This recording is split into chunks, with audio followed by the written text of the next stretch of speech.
तो चलिए स्टूडेंट्स, आज की क्लास स्टार्ट करते हैं। आज अपनी क्लास 10th का अभी तक हमने क्लास 10th में 4 चैप्टर कर लिए हैं।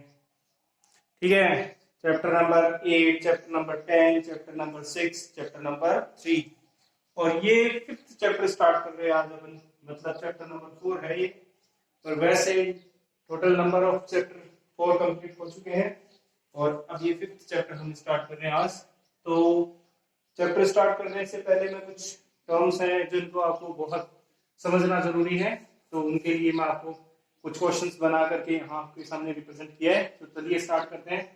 आज का चैप्टर हमारा है चैप्टर नंबर 4। चैप्टर का नाम है इम्यूनिटी एंड ब्लड ग्रुप्स। तो इम्यूनिटी क्या होती है, ब्लड ग्रुप्स कैसे डिसाइड होते हैं, ये सब क्या है चीजें मैं आपको आज बताने वाला हूँ बहुत तरीके से। तो आप चलिए स्टार्ट करते हैं। आज का पहला टॉपिक हमारे पास क्या है।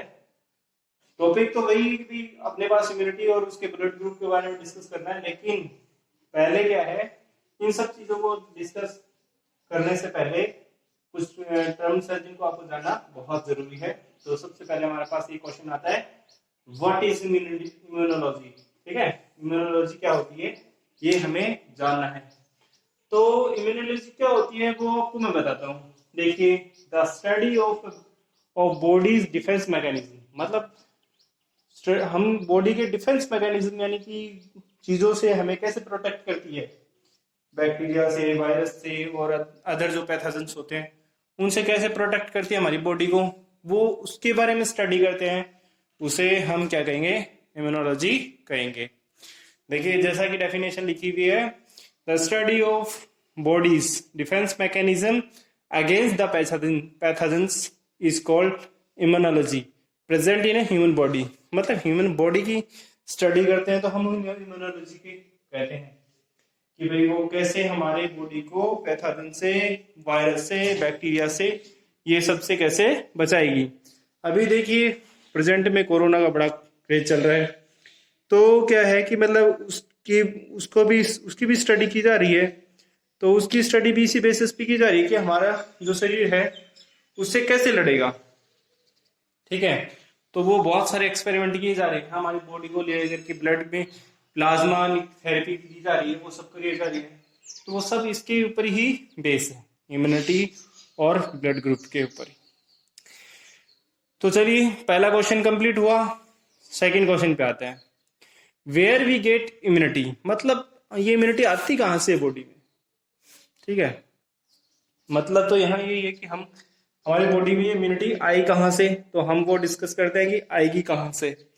तो देखिए, जैसा कि हमारे पास डेफिनेशन है, the body immunity can be form from birth and may be acquired. मतलब क्या है कि अगर जो इम्यूनिटी है वो हो सकता है कि जब हम जन्म लेते हैं तब हमें बॉडी मदर बॉडी से मिलती हो, या फिर अगर उसमें कमी रह जाती है तो बाहर से हमें वैक्सीनेशन की जाती है, टीके लगवाए जाते हैं, है ना, अलग अलग दवाइयां दी जाती हैं ताकि हमारी बॉडी अलग अलग बीमारियों से बची रहे। ये सब हम इसमें करते हैं। तो आप लोगों को पता चल रहा है कि भाई कैसे हम मतलब ये चीजें हमारे काम में आएंगी। तो बोला कि इसने कि भाई हमारे पास बॉडी में इम्यूनिटी आती कहाँ से है, तो बॉडी में इम्यूनिटी बनती है या तो बर्थ के टाइम या फिर हमें उसे बाहर से एक्वायर्ड लेनी, मतलब मे बी एक्वायर्ड मतलब है बाहर से लेना, वैक्सीनेशन के थ्रू या मेडिसिन के थ्रू हमारी बॉडी में इम्यूनिटी और इंक्रीज होती है। ठीक है, तो वो सब हम इसमें कंसिडर करते हैं। आगे देखिए, नेक्स्ट क्वेश्चन है, who participate in immunity system. देखिए, पार्टिसिपेट कौन करता है इम्यूनिटी सिस्टम में, ग्रोथ ऑफ सेल्स, लिम्स और इम्यूनल ऑर्गन्स, ये सब उनमें पार्टिसिपेट करते हैं। लाइक बोन मैरो है, लिम्फ नोड है, मतलब जो हम हमारे कह सकते हैं लंग्स के अंदर लास्ट पॉइंट होते हैं उसे लिम्फ नोड कह सकते हैं, जो मतलब ब्लड को आने जाने में मदद करते हैं। ठीक है, और थाइमस ग्लैंड होती है, लीवर होते हैं, ये सब क्या है, पार्टिसिपेट करते हैं किसमें, इम्यूनिटी सिस्टम में, यानी इम्यूनिटी बनाने में। बोन मैरो कैसे, बोन मैरो देखो ब्लड सेल्स प्रोड्यूस करने के लिए रिस्पॉन्सिबल होता है, जो जितना ब्लड अपनी बॉडी में होगा उतनी थकान हमें कम होगी और हमारी बॉडी उतनी ही एक्टिव रहेगी, है ना। और लिम्स है, अगर बॉडी वो लिम्फ नोड है, अगर बॉडी के अंदर प्रॉपर अमाउंट में ब्लड सर्कुलेट होने की नहीं, तब हमारी बॉडी में अच्छे से बना रहेगा। थाइमस ग्लैंड है, ये भी मतलब हार्मोन रिलीज करके कंट्रोल करने का काम करती है। लीवर है, ये भी हमारी बॉडी में ये जो है प्यूरिफिकेशन का काम करता है एक तरह से। तो ये सारी चीजें हैं, ये इम्यूनिटी सिस्टम में कंसिडर की जाती है, ये पार्टिसिपेट करती है। ठीक है, अब हम इन सबको समझते हैं। चलिए आगे आता है नेक्स्ट क्वेश्चन। हमारे पास नेक्स्ट क्वेश्चन है, how many types of defence mechanism. मतलब हमारी बॉडी में ये जो इम्यूनिटी की हम बात कर रहे हैं वो कितना तरह की होती है, मतलब इम्यूनिटी कैसे आती है ये तो आपको मैंने बता दिया, पर ये होती कितने टाइप की है ना, वो कितने, वो हम इसमें पढ़ने वाले हैं। तो हमारे पास देखिए पहला है इन्नेट डिफेंस मैकेनिज्म। मतलब क्या है कि इसका मतलब बर्थ के टाइम जो इम्यूनिटी प्रोड्यूस होती है हमारी बॉडी में, ये क्या है कि कोई स्पेसिफिक चीज को कंट्रोल करने के लिए नहीं है, ये हमारी बॉडी में जितने भी पैथोजेंस और वायरस बैक्टीरिया सब घुसते हैं उनको रोकने के लिए या उनको ब्लॉकेज करने के लिए रिस्पॉन्सिबल होती है। ठीक है, इसे हम इन्नेट डिफेंस मैकेनिज्म कहते हैं। फिर मान लो कि कोई स्पेसिफिक डिजीज हो गई और उसको ये जो इनेट डिफेंस मैकेनिज्म है ये उसको प्रोटेक्ट नहीं कर पा रहा है, मतलब उनको उनके वायरस बैक्टीरिया को बॉडी में जाने से नहीं रोक पा रहा है, तब हम एक्वायर्ड, एडेप्टिव और स्पेसिफिक इम्यूनिटी लेते हैं। कैसे? जैसे वैक्सीन लगवाते हैं, यानी टीके लगवाते हैं, है ना, वैक्सीनेशन करवाते हैं। तो वो क्या है, टीके लगाते हैं तो वो क्या करते हैं, उस तरह की इम्यूनिटी जनरेट करते हैं जो वायरस के लिए वो इम्यूनिटी बनी हुई है या बैक्टीरिया के लिए बनी हुई है। अगर मान लो उससे भी काम नहीं चलता तो हमें अलग अलग मेडिसिन दी जाती हैं, तब हमें उसमें पता चलता है कि मतलब हमारी बॉडी को वो मेडिसिन है वो प्रोटेक्ट करेंगी। एंटीबॉडीज होती हैं जो हमारी बॉडी के अंदर जाने से वायरस, बैक्टीरिया और पैथोजेंस को रोकती हैं, कंट्रोल करती हैं। तो इस तरीके से हमारे पास ये क्या है, इनेट और acquired. इनेट defence mechanism, acquired, adaptive और स्पेसिफिक इम्यूनिटी, तीन दोनों तरह के मैंने आपको टाइप्स बता दिए। तो देखते हैं आगे हमारे पास क्या नई चीज आती है, वो स्टार्ट करते हैं अपन। तो चलिए आगे देखते हैं आगे क्या क्वेश्चन आता है हमारे पास। आगे क्वेश्चन आता है, what is defence, इनेट defence mechanism. जैसा कि मैंने अभी अभी आपको बताया कि इनेट डिफेंस मैकेनिज्म होता क्या है। देखिए मैं यहाँ आपको क्वेश्चन बना के इसके पढ़ा रहा हूँ कि ये छोटा चैप्टर जरूर है लेकिन थोड़ा सा कॉम्प्लेक्स है, क्वेश्चन ज्यादा बन सकते हैं, इसलिए मैं आपको क्वेश्चन बना बना करके साथ में दे रहा हूँ। तो शायद आपको थोड़ी बहुत ज्यादा मदद मिलेगी ऐसे इसमें पढ़ने में, तो आप ऐसे पढ़ते रहिए और आपको बहुत ज्यादा मदद मिलेगी बोर्ड एग्जाम में इस तरीके से। तो चलिए स्टार्ट करते हैं, व्हाट इज इनेट डिफेंस मैकेनिज्म। देखिए समझने की कोशिश करिएगा और बहुत ध्यान से सुनिएगा इसको। It is also known as a non specific defence mechanism. मतलब इसको हम नॉन स्पेसिफिक कहते हैं। स्पेसिफिक मतलब जिसकी जानकारी हो या जिसको हमने बनाया हो, वो होता है स्पेसिफिक। और नॉन स्पेसिफिक जिसका कोई जानकारी नहीं है, वो अपने आप ही बना है, कैसे बना ये नहीं पता। ठीक है, the mechanism resist infection by blocking the entry of the pathogens into the body और द, चलिए इनटू द बॉडी यहां तक देखते हैं। मतलब क्या है कि मैकेनिज्म ऐसा है जो रजिस्ट करता है, रोकता है, ब्लॉकिंग करता है entry of pathogen in body. मान लो कोई बैक्टीरिया, वायरस आपकी बॉडी में घुसने की कोशिश कर रहा है, तो ये जो इनेट डिफेंस मैकेनिज्म है वो क्या करता है, उसको या तो ब्लॉकिंग करेगा, है ना, उसकी ब्लॉकिंग ऑफ एंट्री को ब्लॉक कर देगा पैथोजेंस को। ठीक है, और फिर क्या करेगा, into the body or the destroying the microbes। ठीक है, मतलब क्या करेगा, या तो उनको बॉडी में घुसने से रोक देगा या उनको डिस्ट्रॉय कर देगा, है ना, जो भी माइक्रोब्स है, बैक्टीरिया, वायरस, फंगी, है ना, प्रोटोजोआ जो भी है, प्लाज्मोडियम, सब कुछ, उन सबको या तो रोकेगा या उसको डिस्ट्रॉय कर देगा by the mean of other than antibodies. मतलब और जो दूसरी तरह की एंटीबॉडी है उससे अलग थोड़ा ये काम करने वाला है। ठीक है, it does not provide protection against any specific disease. मतलब ये जरूरी नहीं है कि ये पोलियो के लिए ही काम करेगा या रेबीज के लिए काम करेगा या टाइफाइड के लिए काम करेगा, ऐसा कुछ नहीं है। ये सभी तरह की कोशिश ये करता है कि सभी तरह के पैथोजेंस माइक्रोब्स हमारी बॉडी में घुसते हैं उनको रोकने का काम करता है, सभी की तरफ। ऐसा नहीं कि एक स्पेसिफिक की तरफ काम करेगा, इसीलिए इसको नॉन स्पेसिफिक बोला है कि एक चीज के लिए काम करे वो तो स्पेसिफिक होता है, ये सभी के लिए काम करेगा, नॉन स्पेसिफिक हो गया। While works against all type of the antigens, मतलब किसी भी तरह का एंटीजन हमारी बॉडी में घुसने की कोशिश करता है उसमें कैसे के लिए ये सेम काम करता है, ठीक है ना, इन सेम डे सब, मतलब एक ही तरीके से सबके लिए काम करेगा। ये हर के लिए अलग डिफेंस मैकेनिज्म नहीं बनाएगा कि भाई टाइफाइड के लिए कुछ अलग बना लिया, है ना, पोलियो के लिए कुछ अलग बना लिया, रेबीज के लिए कुछ अलग बना दिया, है ना, ये सब। तो ऐसा कुछ नहीं है, ये सभी के लिए सेम वे में वर्क करेगा। चलिए आगे देखते हैं, नेक्स्ट क्वेश्चन आ गया है। अब ये क्वेश्चन थोड़ा बड़ा है इसलिए मैंने सिर्फ एक फैक्टर यहाँ लिखा है, ठीक है, और वो फैक्टर आपको शायद दिखाई भी दे रहा है। चलिए देखते हैं क्वेश्चन क्या है। क्वेश्चन है कि the factor which are helpful in innate defence mechanism, ये एम लिखा हुआ है, इसका मतलब मैकेनिज्म, ठीक है। The factor which are helpful in, sorry ये this is the question answer, which factors are helpful for the innate defence mechanism, कौन से फैक्टर ऐसे हैं जो इनेट डिफेंस मैकेनिज्म में हेल्पफुल होंगे, ठीक है।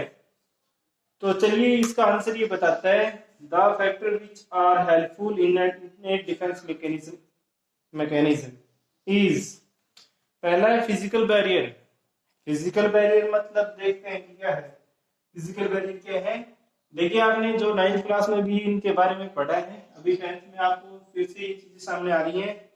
लाइक सीलिया और फ्लैंगिला, है ना, फ्लैंगिला present on the surface of skin, मतलब फिजिकल बैरियर मतलब बाहरी रूप से प्रेजेंट होते हैं, ठीक है। और ये मतलब क्या है, जैसे स्किन के ऊपर है फ्लैंगिला और ये सीलिया, दो तरह के माइक्रोब्स होते हैं जो बॉडी को प्रोटेक्ट करते हैं, ठीक है, अंदर जाने से, कोई भी माइक्रोब्स है उसको बॉडी के अंदर जाने से रोकते हैं। आगे है the mucus membrane and various other organs, for example sneezing and coughing. मतलब म्यूकस मेम्ब्रेन कैसे है, बॉडी की जो बहुत सारी मेम्ब्रेन होती है जिसपे म्यूकस मतलब एक चिपचिपा पदार्थ होता है जो उसके चारों तरफ लगा होता है। हमारी नोज में भी एक म्यूकस मेम्ब्रेन होती है जो बॉडी के अंदर चिपचिपा पदार्थ प्रोड्यूस करती है, जो भी डस्ट पार्टिकल या अदर माइक्रोब्स होते हैं वो उसमें चिपक जाते हैं और बॉडी के अंदर नहीं जा पाते हैं, तो वहां वो उसको रोकने का काम करता है। मतलब बॉडी के अंदर जो भी वायरस है, बैक्टीरिया है, वो सब जाते हैं तो वो उस म्यूकस में चिपक जाते हैं, यानी उस चिपचिपे पदार्थ में चिपक जाते हैं और बॉडी के अंदर नहीं जा पाते हैं। तो यहाँ ये क्या कर रहा है कि ये जो म्यूकस मेम्ब्रेन है ये भी ये काम करती है, और सीलिया और फ्लैंगिला भी ये क्या है, फिजिकल बैरियर है। स्नीजिंग और कफिंग है तो स्नीज करते हैं, मतलब छींकते हैं, खांसते हैं, तो मतलब क्या है कि जो वायरस और बैक्टीरिया है वो मतलब वो उस म्यूकस पे चिपक जाती हैं, जो चिपचिपा पदार्थ होता है उस पे चिपक जाते हैं, बॉडी को इन्फेक्ट नहीं कर पाते हैं, ठीक है। तो ये इस तरीके से हमने फिजिकल बैरियर पढ़ा। अब आगे इसके कुछ और बैरियर्स हैं वो मैं आगे लिख रहा हूं।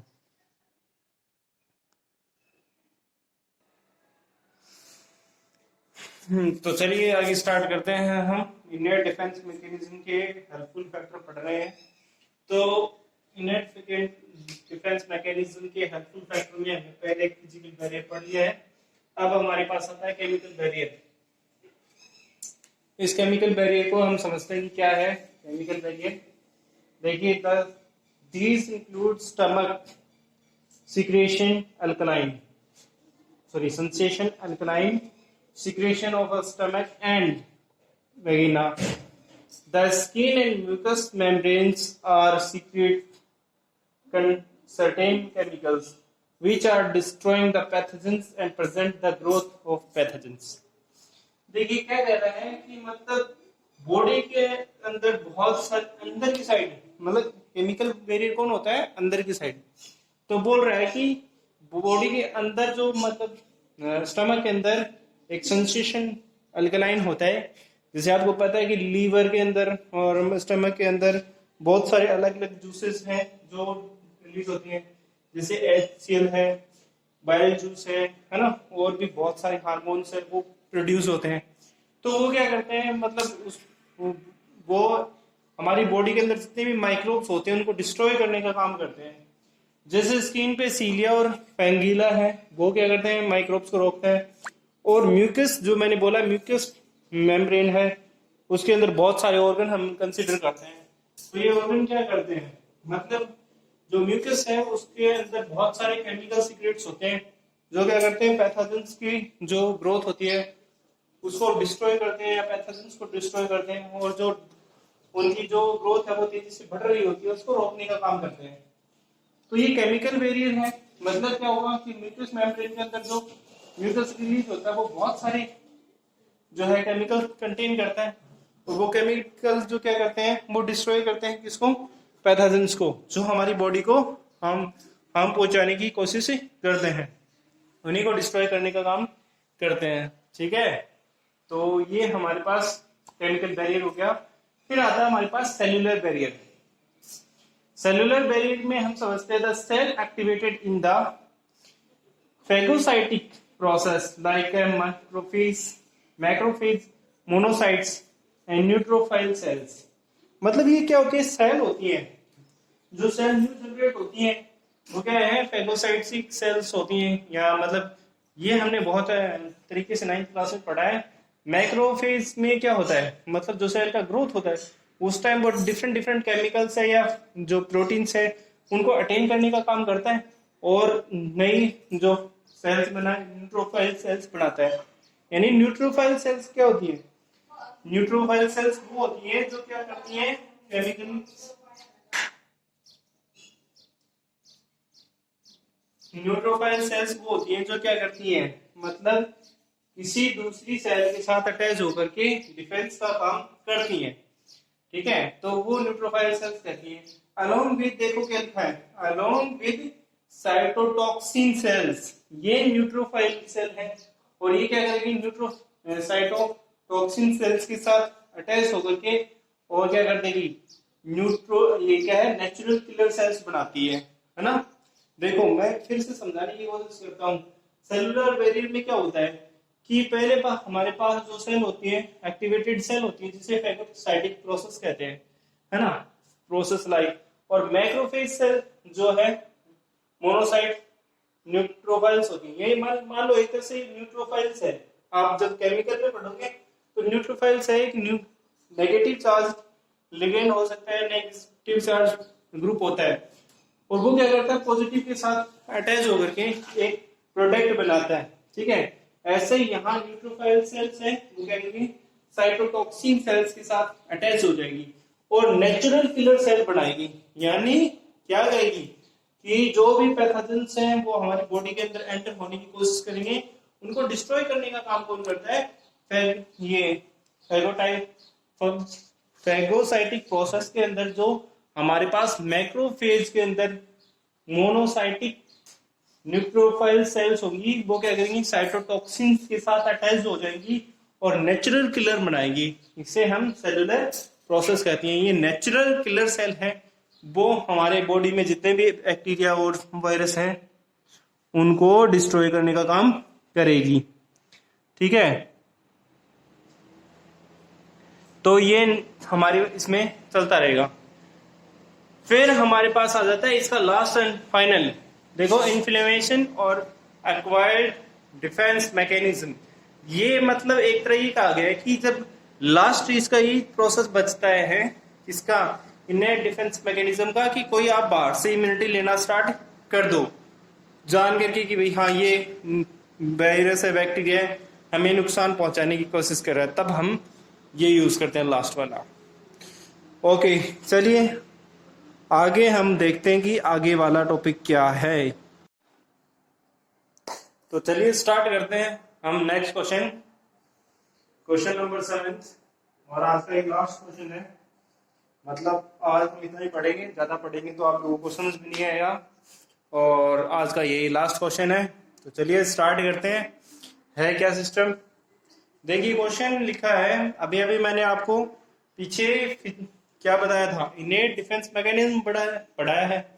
अब हम उसके आगे वाला क्वेश्चन मतलब मैं क्वेश्चन वाइज इसलिए पढ़ा रहा हूं ताकि आपको टॉपिक भी समझ में आ जाए और क्वेश्चन भी प्रिपेयर हो जाए। तो ये थोड़ा इजी वे है, आपको लर्न भी हो जाएगा और आपका काम भी बन जाएगा। ठीक है, आपको डबल होमवर्क नहीं देना पड़ेगा। ठीक है, तो चलिए देखते हैं। व्हाट इज एक्वायर्ड एडेप्टिव और स्पेसिफिक इम्यूनिटी? 3 नाम दिए हैं। देखो क्वेश्चन क्या आता है एग्जाम में, what is acquired immunity, what is adaptive immunity और व्हाट इज स्पेसिफिक इम्यूनिटी। तो आपको तीनों ही कंडीशंस में ये सिर्फ एक ही लिखना है। ठीक है, एक ही लिखना है। तो आपको ये ध्यान रखना है तो लिखने का कि भाई इसका आंसर क्या लिखें। तो चलिए स्टार्ट करते हैं आंसर समझने का। देखिए, the body defence mechanism against specific invader और toxin acquired during the lifetime of the organism is acquired, adaptive और specific immunity। देखिए मुझे लगता है कि थोड़ा सा गड़बड़ हो गया, समझ में नहीं आया होगा, लेकिन फिर भी आपको मैं समझाने की कोशिश करता हूँ। The body defense mechanism against specific invader मतलब क्या है कि कोई स्पेसिफिक चीज, जैसे मान लो कोई टिटनेस का वायरस है, बैक्टीरिया है, या डिप्थीरिया का वायरस है, बैक्टीरिया है, या प्रोटोजोआ है, कुछ भी है, तो वो स्पेसिफिक होना चाहिए। इसमें स्पेसिफिक पता होना चाहिए कि ये वायरस है या बैक्टीरिया है, जो भी है, फंगी है ना, प्रोटोजोआ है, कुछ भी, तो हमें पता होना चाहिए कि ये चीज है। ठीक है, और toxin acquired during life time of the organism मतलब क्या है, हमें लाइफ ऑर्गेनिज्म की लाइफ टाइम में, तो लाइफ टाइम में वो क्या है कि मतलब उसकी हमें पता होना चाहिए कि उसकी लाइफ टाइम क्या है, तब हम ये देते हैं उसके अंदर। ठीक है, मतलब ये एक्वायर्ड इम्यूनिटी लेते हैं of the organism is called acquired adaptive और specific immunity।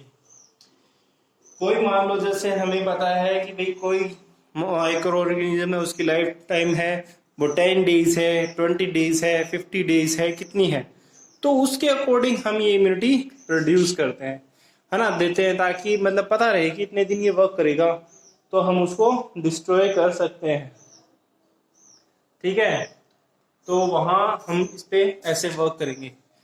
तो एक बार मैं फिर समझाने की कोशिश करता हूँ इसकी definition. The defense mechanism against the specific invader और toxin acquired during life time of the organism is called adaptive specific immunity.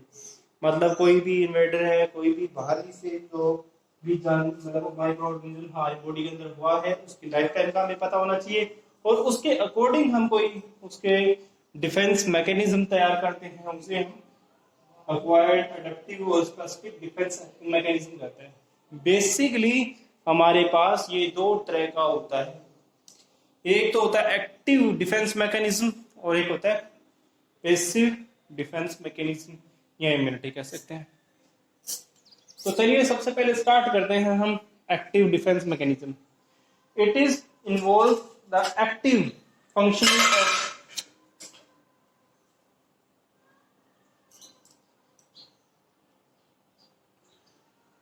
it involves the active functioning of the person's own immunity system, leading to the synthesis or the production of immunological active cells।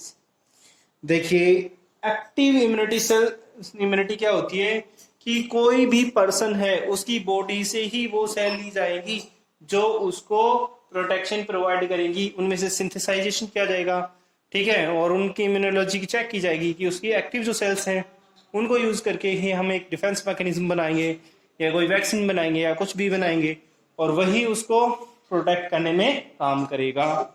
देखिए फिर से देखिए, आप समझने की कोशिश करिए। It involves the active functioning of the person on immunity system, मतलब कोई भी पर्सन है उसकी खुद की एक्टिव इम्यूनिटी जो एक्टिव फंक्शनिंग है, सेल्स की एक्टिव फंक्शनिंग है या इम्यूनिटी सेल्स की एक्टिव फंक्शनिंग है, उसी को यूज करेंगे, लीडिंग द सिंथेसाइजेशन और the production of immunological active cells. उन्हीं के द्वारा जो उनकी बॉडी में इम्यूनिटी सेल में एक्टिव सेल्स हैं उनको यूज करके और उसके इम्यूनोलॉजिकल सिस्टम को और मजबूत बनाया जाएगा, उसे हम क्या कहते हैं, एक्टिव इम्यूनिटी कहते हैं। चलिए आगे देखते हैं, आगे क्या आता है हमारे पास। नेक्स्ट आता है हमारे पास passive immunity. In passive immunity there are immunity there is the transfer of immune production. देखो इसमें क्या होता है कि ट्रांसफर होता है, बाहर से लिया जाता है ना, इसकी बॉडी में से कुछ नहीं होता। देखो पहले वाले एक्टिव वाले में क्या था कि बॉडी की सेल्स को रीजनरेट किया जाता था या एक्टिव सेल्स को यूज करके इम्यूनिटी स्ट्रॉन्ग की जाती थी। अब इसमें क्या है कि in passive immunity there is transfer of immune production like antibodies etcetera.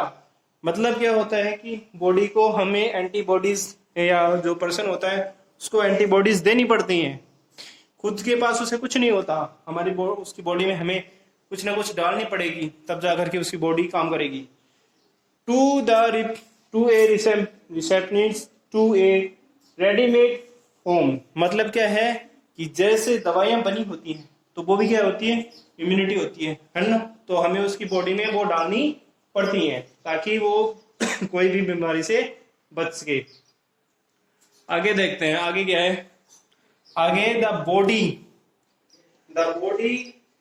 doesn't provide any immune rather than, मतलब उसमें क्या होता है कि इसमें पैसिव इम्यूनिटी में कोई बॉडी खुद अपना इम्यूनिटी जनरेट नहीं करती है, हमें बाहर से उसको देनी पड़ेगी। जैसे एग्जांपल दे रखा है डिप्थीरिया और टिटनेस वैक्सीन। इसमें क्या होता है कि इसकी बॉडी पे ऐसा कोई इम्यूनिटी सिस्टम नहीं है जो सेल्स को या किसी को एक्टिव करके और बनाया जा सके। क्या किया जा सकता है कि बाहर की जो बनी हुई इम्यूनिटी है उसको यूज किया जाता है और उस इम्यूनिटी को ही हम काम में लेते हैं, जिसे हम क्या कहेंगे, पैसिव इम्यूनिटी कहेंगे। तो देखिए आज हमने लगभग 7 क्वेश्चन पढ़े हैं, 7 क्वेश्चन जरूर पढ़े हैं, बहुत सारे टॉपिक कवर हो गए हैं उसमें। तो हमारा 4th चैप्टर स्टार्ट हो गया है। आज के अलावा 2 दिन के बाद तक मैं इस चैप्टर को कंप्लीट कर दूंगा, तो हमारे 5 चैप्टर हो जाएंगे।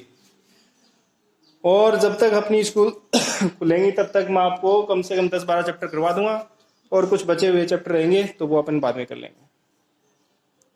तो सभी अपना होमवर्क करते रहिए, मुझे व्हाट्सएप करते रहिए। आज मुझे वर्षा ने व्हाट्सएप किए हैं कुछ नोट्स बना करके, तो चलिए देखते हैं क्या किया उसने।